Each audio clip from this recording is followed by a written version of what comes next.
For us, it's a lot about self-sufficiency. I think the way of the future is distributed power generation. Very many people will be generating their own power and sharing it with others.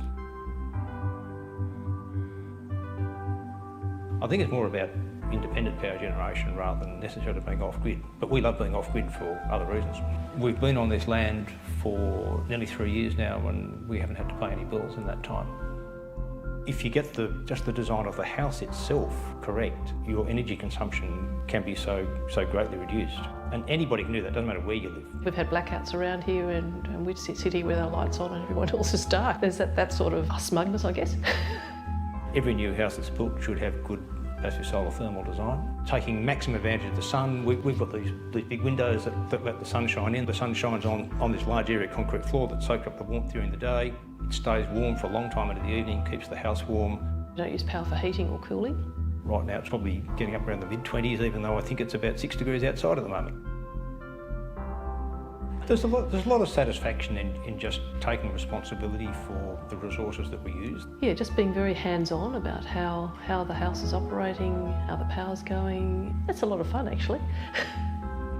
Our power generation system is partly solar and partly a hydro generator in a little creek on our property. The hydro generator is partly just a cool thing. It was a nice little engineering project for me because I'm an engineer, but it works beautifully in this southern Tasmanian environment where the solar is great during the summer, but in winter the creek flows and the hydro generator produces more power than we know what to do with. We have so much surplus power that we thought we can run an electric car.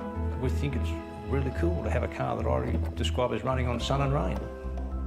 From the very earliest days we thought it would be nice to be able to use some on-site materials for the house. We are very fortunate to have large quantities of a granite-like rock. The pine was used mainly to make the ceiling in this room.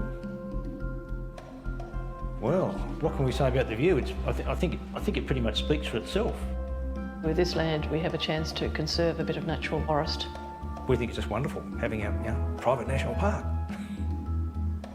Where we are, there were some really severe fires back in 1967, so we take fire very seriously. We decided we wanted to have a bushfire bunker, which is nestled into the hillside just down from the house, because we wanted to stay and defend the house. We put a lot of energy into it and thought and ourselves. We want to be responsible for that aspect as well.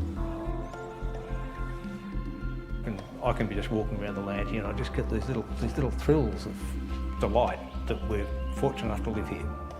It's wonderful. Being self-sufficient, it's also a way of demonstrating what can be done to others. This is the implementation of a lot of things that we've believed in for a long time. One household building a sustainable house doesn't solve the world's problems, but if everybody does, it's going to make a big difference.